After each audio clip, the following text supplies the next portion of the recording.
Hi, my name's Stephen Moore from MLT Digital. I'm here today talking to Austin Lafferty, who is the original TV lawyer, certainly original TV lawyer in Scotland. And what Austin Lafferty achieved through the development of his personal brand, despite the fact that he didn't know it was actually a personal brand at that time, has really been quite incredible. He credits that development and that effort to a very, very significant portion of his overall success.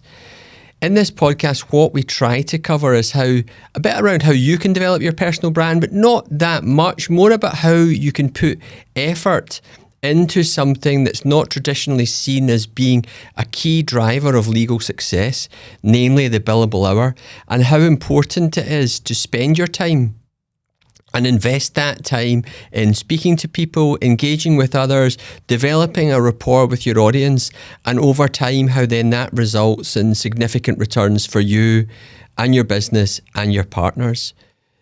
This podcast is brought to you by MLT Digital. At MLT Digital, we specialise entirely in online business generation for the legal sector, and every year we generate millions and millions of pounds worth of new business opportunities for law firms all over the UK and beyond.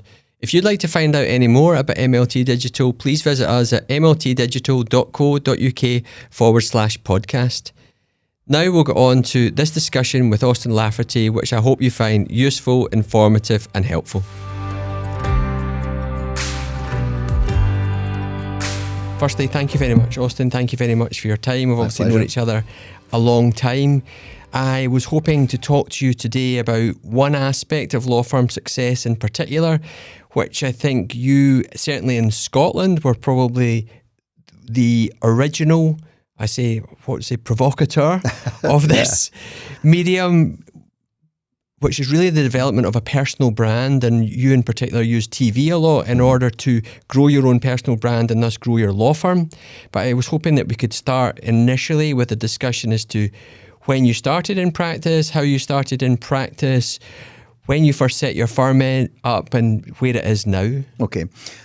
The kind of short narrative is that when I was at school, I was torn between art school, law school and drama school. I'd always enjoyed dramatic performance and yet my father, as you know, my father was a solicitor and I knew about his world and was very interested in that because it seemed to me a fascinating and quite exciting thing because he had a very mixed practice, including did a lot of jury trials, and I got to sit in on some of those and watch them at Glasgow Sheriff Court and elsewhere. So I was intrigued and motivated by that. I was interested in drama because I'd been in the drama society at school. I was interested in art, still am, because I've always drawn and painted, and that's been a joy in my life. So I had to make decisions, and I decided to go ahead with a legal studies and a legal career, and I've never regretted that. But very quickly after I qualified, I really on a whim and a bit of Glasgow cheek, contacted Radio Clyde and asked if they fancied having somebody on air talking about legal things. Of course, I built myself up as this fantastically expert and experienced lawyer, and I was the 20 minutes qualified that you were before you went in another direction. They took me on, and from there I managed to make connections with television, with BBC, STV, Grampian TV, with local radio and with newspapers, because I was offering something that to them was maybe not unique, but certainly unusual. A lawyer prepared to come on and talk about the law, but in a way that was accessible to people. I wasn't hesitant. I wasn't balanced in the sense that lawyers are always terrified if they go on and say something that they can be held to, that they haven't given the other side, or that they haven't built in some kind of caveat that gets them off the hook. I didn't have that. I always felt that there were straightforward answers to most legal questions. Sometimes you had to say, that's not the full story. You need to check X, Y, and Z. But if somebody says, I've got noisy neighbours because they have parties all night, every night, what can I do about it? And I would run through interim, interdict, report to the police, report to the local authority, environmental health department, just give nuggets of information. And it wasn't advice, it was information. I found it very easy to do because I'd had good training in performance. And from when I started on radio, I only had one lesson on radio, and it was Alec Dixon, the program controller at Radio Clyde, who said, if you're going to speak in sentences with a beginning, a middle and an end. Doesn't really matter so much what you put in those sentences, but make sure they're punctuated and spoken properly. That was it. And it was true. It is true. So having got into television, that was the big thing. Radio is something of a cottage industry, or was then. STV took me on to do various things, but one of them was the weekly phone-in on the daytime news programme, Scotland Today. And from the moment I started that, I became, albeit a Z-list celebrity, I became a minor cult figure. And that was because I was doing this unusual thing, and the audiences never get anything wrong. They know what television is, good, bad and indifferent. They took me to their hearts, as it were, so that I would go out into Sauchiehall Street, and as I was walking along, people would shout, "Hey, Austin, saw you in the telly, brilliant, big man." And this idea of Austin, the lawyer, became part of the language, in not everywhere and not with everybody, but with the audience of STV, I became theirs, Austin. They didn't really get the Lafferty so much, but Austin's an unusual name. So Austin, there's a lawyer on the telly. And that immediately percolated into people seeking me out. Now, it all worked in with, by the time I got into television, I'd started my own firm in East Kilbride in 1987, Austin Lafferty Solicitors. And it was me and a secretary and a YTS, or a YOPper person in those days, youth opportunity, and the government gave you a grant to have somebody. And I just started from scratch, and I got people coming in because they had seen me on the television or maybe heard me on the radio and sought me out through the phone book. Because in those days you couldn't Google anybody, there wasn't Google. And I built up a practice that way, and I learned the lesson very quickly that my name was the badge which was being shown off to my potential clients, to the market, and therefore it was what people would look to if they hadn't seen a lawyer before. And most people hadn't needed a lawyer, but then when they did, their first thought was, what lawyers have I heard of? And they'd heard of Joe Beltrami, they'd heard of Ross Harper, and they'd heard of Austin Lafferty.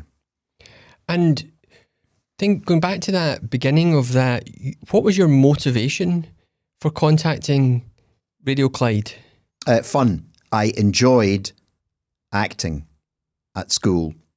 And at university I had done cabaret, I had done stand-up comedy, I had done some singing with my guitar, and I enjoyed the whole business of performance and doing things in front of an audience. So I'd done after dinner speaking. I'd started that already. I still do that. I enjoy entertaining in front of an audience. Okay. And did you have in your mind at all, although it started off as being, sometimes I'll have ideas and they'll start off as one thing, and then quite quickly I'll develop a thought process that then I work out. So how's this actually going to work out for me? Did you think at that point initially about fun, but also in the back of your mind thinking this is also a good way of promoting my business? Purely personal enjoyment, and it was purely filling in that gap that I was losing by not having gone to the Royal Scottish Academy of Music and Drama as I had intended to, or not as one of my choices of possibly doing that. It was nothing to do with business development. That came on the back of it, and once it arrived on the scene, I realised it's actually more than a marketing or business development thing. In those days, there was a great deal of money in radio and television, and I was being paid handsomely for working. And I did corporate television, private companies off the back of it. It was a career, and it was a financial contribution to my own, personal income, a substantial contribution, particularly when it was in the early days of my firm, when I didn't have hundreds and millions of clients. But the two things were such a synergy, and I use that word properly because it's exactly what it was, that I would go out to STV or go to BBC to do programmes, and I would come back to the office and there would be work almost waiting for me there to start, or people to phone back.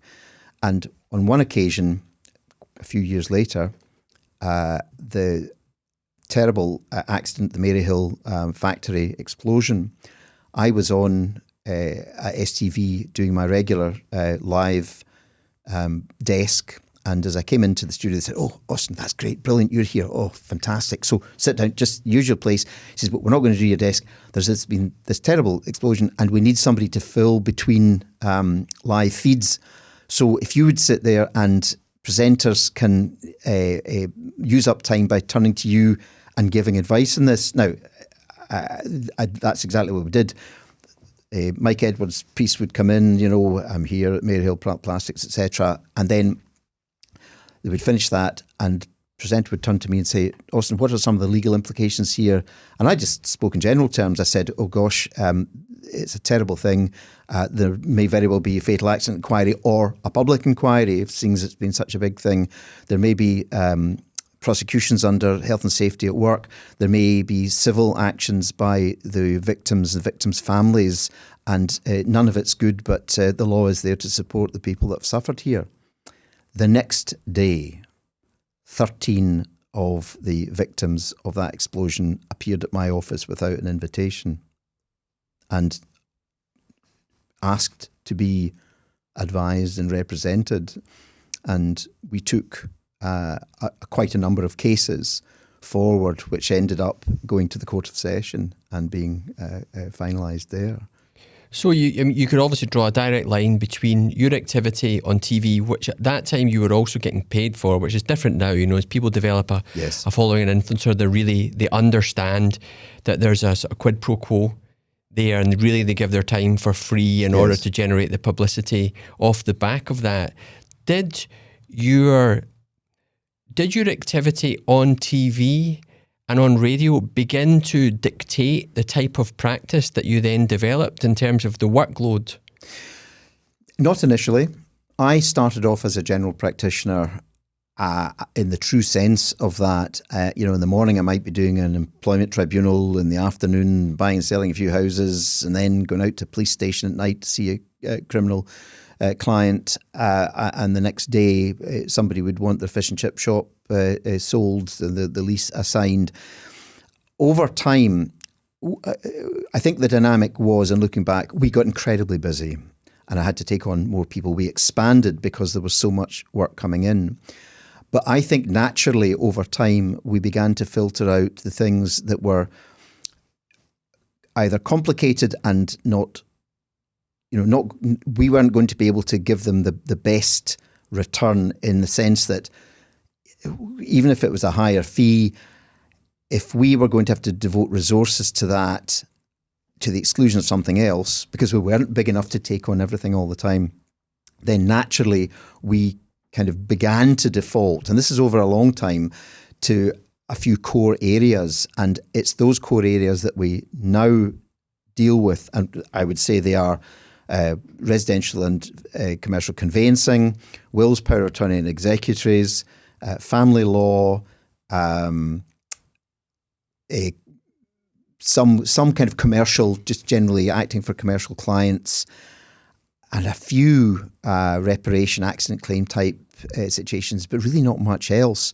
So the split of your time, because this is something that has to be considered by lawyers looking to develop their personal brand, and that's really what it's referred to now. It probably wasn't then, and I imagine for you you weren't making a conscious effort around developing a personal brand, but over time you began to understand what worked. A trusted face, an approachable face, somebody who was able to, as you say, make the law understandable by providing some concise and brief but clear advice on individual matters as they came in.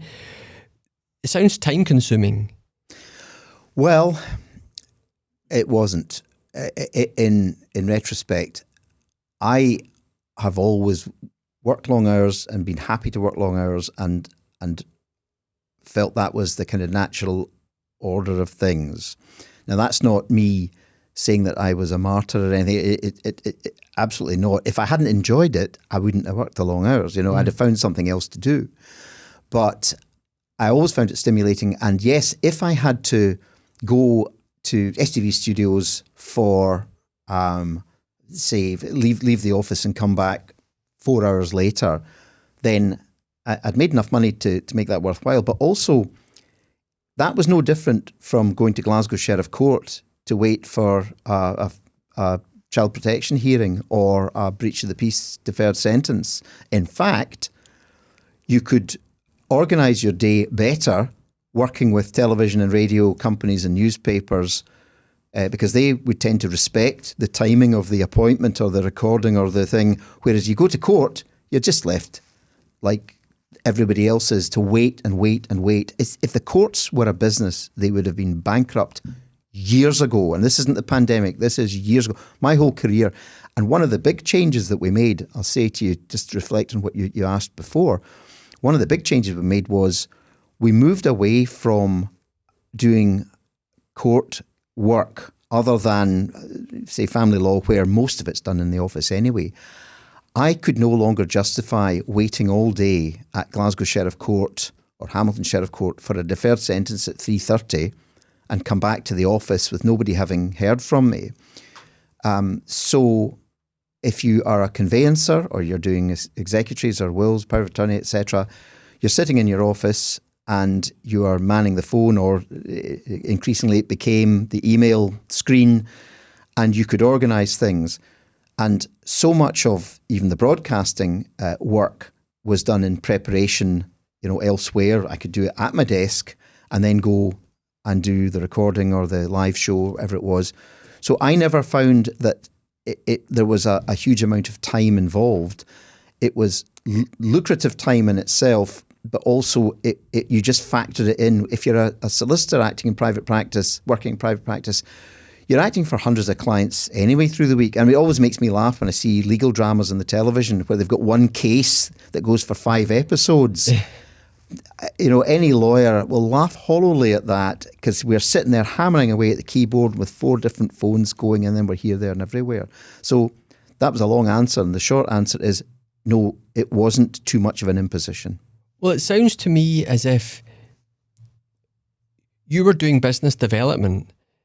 But it wasn't called that. But it wasn't called that. But the end result was it was generating business. It was generating interest in the firm. You talked about the Stockline Plastics case. The next day, the people are at your door. So you're actually engaged in very valuable activity for your business, which some might consider as not being the lawyer's job because you're not recording time against it. And I suppose the point that I'm keen to explore, to get across, is that you play to your skill set.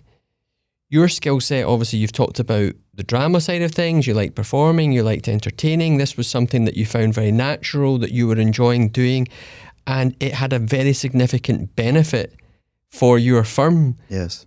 And time spent there was potentially more valuable for your firm overall than time spent in court or drafting correspondence, yes, etc. That's right. And that's a discussion I've had in various ways with senior colleagues in the firm. And at this point, one of the other aspects to it that I think neatly comes in here is that as that business development, which wasn't called business development, developed, and I was asked to do more and more of these kind of things, and also go and do talks to the Sir Optimists or, the local collection of retired business folk or the Salvation Army or the synagogue up the road from the office.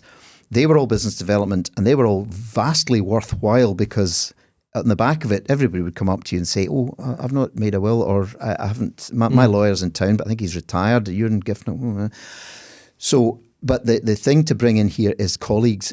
As I grew that role, I couldn't do everything. And I began to hire people, and I found that when I hired the right person, it made a huge difference because they would take their share of the heavy lifting. I mean, I've always done casework, but they would do more casework than I over time. And I couldn't have done it without the colleagues that I had and have.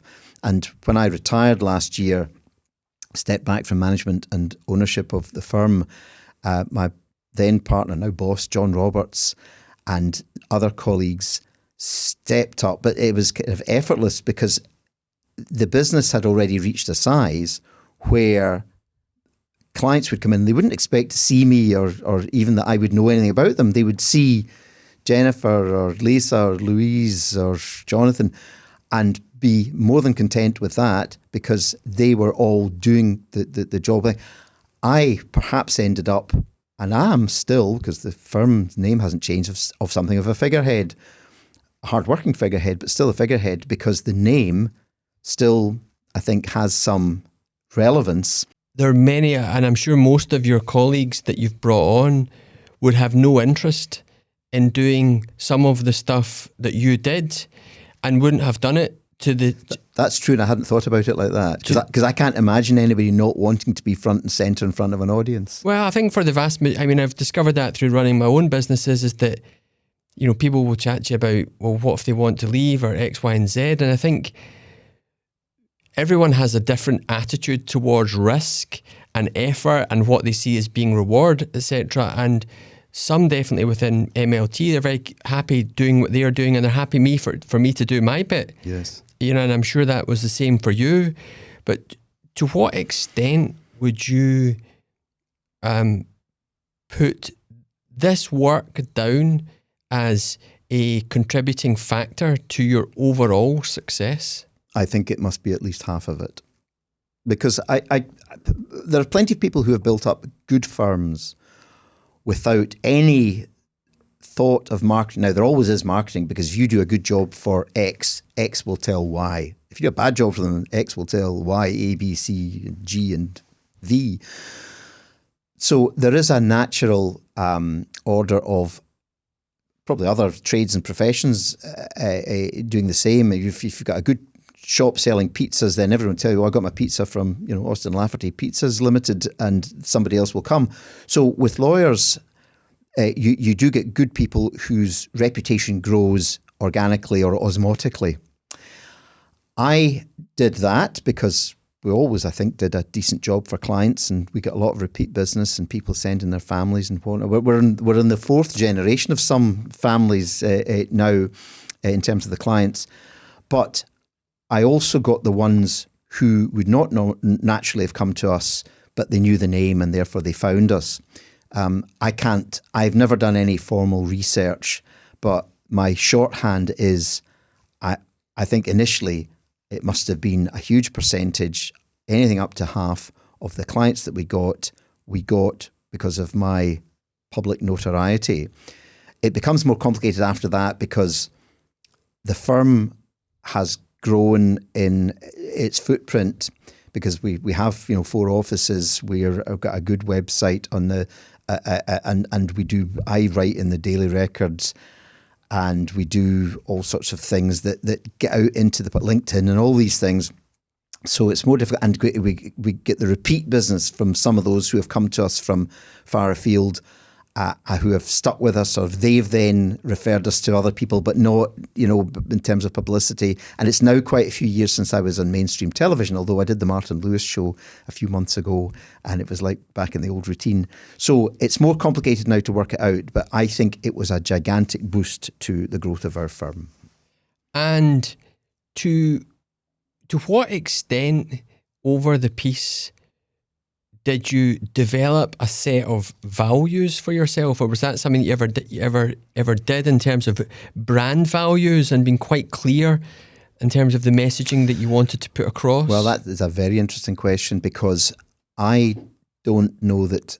I mean, I've always had those values for myself, and I always say I've got a Protestant work ethic and a Catholic guilt complex, so that if somebody comes to consult me for something, then either I will do my best for them or I will find them the best person to refer them to, or explain it, or start it and talk round the generality, and then say, here are the specifics. I can't deal with that. You need to do such and such. So I always want people to go away thinking that I have, one way or another, personally done the best job for them that I can. But in terms of the kind of technical values of how we look as a firm and what message we are broadcasting and all that, I really defer to my colleagues, to John Roberts in particular, who is very savvy when it comes to the technical side of our offering, but others, professional consultants, including yourself, who have all fed into helping me to understand what is the right way to promote our standards, our appearance, our ethics, our service, our quality and quantity to the general public. I mean, one thing I do in a kind of old-fashioned way, I do a fair amount of lecturing and talking to students, lawyers, etc., and I talk about the appearance of your office. If the client comes in and sees that it's a mess and that Coke can that was lying on the shelf 3 weeks ago when they were here is still there and the place hasn't been hoovered, then that's all about how you are presenting yourself to people and what they think about your service. But on the kind of wider thing, I have taken advice and used colleagues and the wider sort of consultancy world to help with that. I remember when we actually took over your website, it must be about 8 million years ago. I think it's about 13 years ago or so. Because you were a relatively early customer Yes. in the online business generation side of things, and the key thing I remember in terms of messaging was trust. Yes. A trusted advisor. And I think that was something that you were able to establish with a real sense of credibility to visitors who would come online. One, they would find your name. That would probably resonate with them. But then hitting them with the aspect of trust. And I imagine that was something that you built up in the background as a result of your TV work. I suppose what we really look at doing now with lawyers is trying to help them to understand early on what are your personal brand values, Yes. and how can you communicate with them to your potential audience so that they resonate, they're authentic, they're backed up by their experience, but that you're clear about them. Yeah, and I think clarity is almost the most important of those. But before I address that, in a way, and I'm not a cynical person, but if you are promoting yourself on radio and television and as this kind of trust ambassador, you've got to live up to it, because if you don't, then in those days there weren't social media, but there was the Daily Record and the Sun, and if you were caught fleecing somebody or not turning up at court or any one of a million things that service providers can make a mess of, then you could be monstered is the right word for it. We chatted about this, and when you first started doing this type of work, there was actually a ban on lawyers advertising. Yes. So not only were you not competing in terms of marketing to solicitors, marketing to the public more broadly, you'd carved out this niche in TV, so that was a great position to be in. Today, that's obviously different. Yeah. There's TV, radio. A lot of the radio advertising comes from law firms.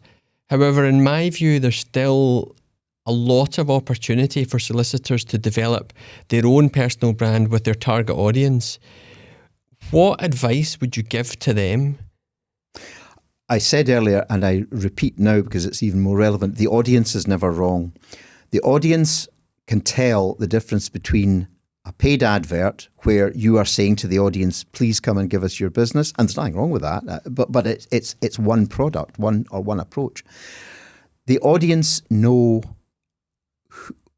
that they're getting the authentic personality and character of a lawyer or anybody else when they encounter it. And whether that encounter is across a desk, in an office, in a Zoom call, or watching television, radio, podcast, And one thing I found when I was doing particularly live television, but radio as well, I was just me. I was having a conversation with either somebody who was calling in or the presenter or a panel. I was having a natural conversation as a person who happened to be a lawyer. That has never gone wrong for me, because you are authentic. You're naturally authentic, because, I mean, that's the conversation we're having. I'm not here, well, he's not paying me for a start, but I'm not here to sell anything. I'm here to chat. You and I have been colleagues and friends for a long time. I'm very interested in this whole thing. I'm kind of uniquely interested in it.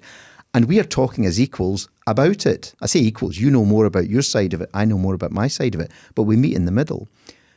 I think if you can have that quality of output that people see, then they will naturally warm to it and want to instruct you or refer you or suggest you or recommend you. What firms might do, if they can do it, is rather than be seen to be conducting a professional and highly honed presentation of services and standards, just go out and talk to people. It literally cannot fail. So, I mean, it's interesting, that side of things is because now there's obviously the opportunity where you can get in front of a lot of people without leaving your office. If you were to have a younger solicitor come in to your practice and talk to you about what I'm keen to do is to spend more of my time developing this personal brand, but as a clear offering of Austin Lafferty. Sisters, what would you say to them in terms of the time that they should spend doing that? What would you be looking for from them in terms of return, or what, I suppose, room for manoeuvre would you give them in terms of fee earning or billable time, etc.? Well, that's a good question, which I have not had to consider in detail, but I have a ready answer for it, which is the way we have set things up is that all of our solicitors are responsible fee earners, shall we say, and they are all highly motivated, and that's the way we do things. We keep everything to an ethically high standard, but we want everyone to be successful, everyone in the whole firm to be successful, and success means different things for different people. So I would say to them, I want you to be successful in your brand operations, and I want that success to then reflect back in the firm and on you financially. And I think, although because I've retired, I don't make the decisions now, but I think that would be my recommendation to my colleagues, that you do things on a results basis. We've never been too worried about, certainly never had a stopwatch there at 9 a.m. saying you're a minute late. So the extension to that is for individual members of staff, if they have a project where they say, well, I think I can generate business by way of brand awareness, brand development, and that will come back in terms of work and fees and profits. We would say to them, well, that's fine, give us the details, but unless it was either crazy or disreputable, which I'm sure it wouldn't be with any of my colleagues, we would say to them, go and try it, and we'll monitor it, and we'll help you, and we'll support you. And so I just think it would be all positive. I don't think it would be drawing breath in and saying, don't like the sound of that. It's, and the other thing is, all of our colleagues know the history of the firm, and they know who I am and have been, and they are unlikely to suggest anything that's kind of, beyond that. In fact, a number of the business development suggestions have been, almost in parenthesis to what they know to be our strengths. If I were advising for the future, I would say, well, look at ways of adding to that brand kind of laterally rather than thank God it seems to still be a name that resonates, but there's got to be some exercise at some point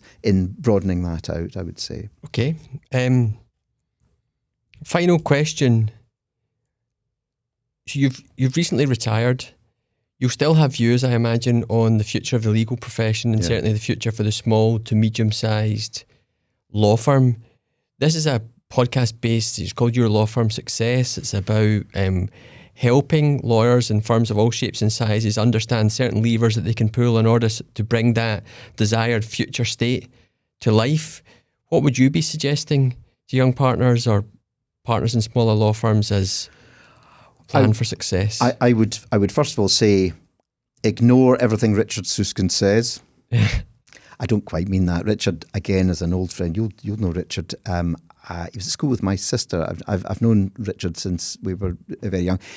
He sells this kind of mega law, digitization, commoditization thing, and he's absolutely right in everything he says. But what I think he seems to forget, and I'm happy to debate it with him, we would do that in a friendly way, is that the tranche of lawyer that I'm part of, the small to medium sized, the suburban, the kind of general practice, private client thing, is in an incredibly strong position and is the place to be if you want an interesting and relatively lucrative career, and a career that is as safe as anything can be, which is a different statement today from when I started 40 odd years ago. You have a strong, you should have a strong, if you've got a couple of thousand clients, 10,000 clients, whatever it is, you've got an incredibly strong pool to market to your own services by way of lateral referrals, repeat business, new business for existing clients. I mean, small example. See, once you've finished a conveyance for a client, offer them a legal health check. Have they got a will? Have they got a power of attorney? What are they going to do when they retire? How near are they to that? Do they have a business? Do they have a succession plan? Do they have assets in their own name or in trust? You know, I've just made you $4,000 in fees there by shouting those things. Have confidence in your firm. Have confidence in yourself. Have confidence in your reputation, so that when you do go out to market other products or more products to the same people or to more people, that you have the confidence, and rightly have the confidence of that. Our sector is, as I say, very strong. I think the future is very bright. If I wanted, I could get a job tomorrow as a full-time lawyer doing with the experience that I've got. So the skill set that you as a lawyer have, not even just in the legal profession, but beyond, but sticking to the legal profession, the skill set you have is a thing to be proud of and to use. So that's all a very positive message. Build up on what you have, because if you've been a lawyer for a few years, if you're in a decent firm, there's probably a huge amount of unmet potential, untapped potential that you should, and if you're going to take advice on anything, I would take advice on that, on how to maximize what you have by way of clientele and services, and match that with a firm such as yourselves who are able to join that capacity with the wider marketplace to help you communicate to the general public. But it's not rocket science. Well, I think that resonates with me. The resilience of the legal sector, the small to medium-sized practice, makes up by far the biggest sector of the market, and some might describe it as almost recession-proof, as with one area goes down, the other goes up. Correct. And so it is a great place to be. And like along the side, the Richard Susskind discussion is that I think a view is taken of large practice, which does not reflect in any way the reality of practice for the vast majority of the legal profession. You've retired now. You're spending more time going back to one of your other, what was a hobby, but now you're devoting more time to it, which is your artwork. Art, yes. In fact, I contributed to a wee exhibition in London. It sounds very grand saying that, and it was just a few small drawings of still life of sweeties, sweeties and sweetie wrappers. I use coloured pencils a lot, but my main love is portraiture. So if anybody wants a grand looking kind of senior partner portrait for above the desk, then I'm your man for that. I've always loved drawing and painting. It has been, when I was at my busiest running the firm, it was therapy. You'd sit in your studio. I say studio, it's my garage, which I now call the Shed of Justice. where I've got a little studio and I have my easels on my desk there, and you draw for 2 hours, 3 hours, and the world has left you. Yeah. You get it, then come back to it. But portraits, and particularly when I was in practice, everybody seemed to want their dog and cat, literally their dog and cat, drawn. So I specialised in dogs and cats, and managed to get the personality of whatever pooch it was, which put me in good odour with people. But again, even that, I would offer. The local primary school in Gifford would come around asking for prizes for their charity, Parents' Day or whatever, and I would offer them a portrait of whoever, or their son or their dog, and that actually got you gigantic amounts of business, because they would show this drawing to all their relatives and say it was Austin Lafferty, the lawyer, that did that. So that's not why I did it, but that was a knock-on effect. But yes, going forward, I'm spending much more time drawing and painting it, absolutely loving it. So just to summarise, it's around the personal branding and even tying back into the art. I think part of the message has been is that if you have a passion for something, there are ways in which you can turn that passion and explore that passion, which will then have benefits for you commercially, despite that not being the objective, but it comes from an honest part of you, hopefully that's all of it, a place of integrity, but a place of passion, and I think people buy that passion. That is it in a nutshell. I mean, the old-fashioned thing as a model is, lots of lawyers play golf. I don't like golf. I've tried it, but I don't play it. But the lawyers that are in golf clubs, they've got 1 million clients from the golf club. So really what I do is just a larger version of that in different ways, whether it's the art or whether it's the broadcasting or, just communication generally. If people see that you're authentic and that you're kind of an ordinary member of society, albeit with special skills, they will warm to you. And in fact, going back to when television started, just for us to finish, back to the start of television, the thing that I found all the time was that when I spoke to people who'd seen me in television, they would say, "Oh, you're just like an ordinary person. Lawyers are not like that, are they?" And people's view of lawyers is this austere authority figure behind a desk, probably with pince-nez specs and a severe expression, and a sort of high priest of the art of law, rather than integrated with the rest of us, with the community. And I think that was the biggest lesson that I had, was that, and a Glasgow expression, it's nice to be nice. Well, it's more than that. It's important. It's essential to feel, for clients and potential clients to feel a connection. Yes, there's a respect, and yes, there's a deference in both directions, because I always pay respect to people, no matter who they may be. They come in, they're deserving of that as much as I am. But if they feel that you are on their side and that you are part of their team, then that's a winning combination. If they feel that you are talking down to them, that's not. Okay. Thanks, Austin. Been my pleasure, Stephen. Thank you very much for your time, and enjoy, well, I suppose, your exhibitions, imminent exhibitions, maybe at the Goma with Banksy. Well, you never know. It won't be a second career in the sense of trying to make a lot of money out of it, because unless you're very lucky, there is not much money in art, but there is huge personal satisfaction in doing it. Well, congratulations. Thank you.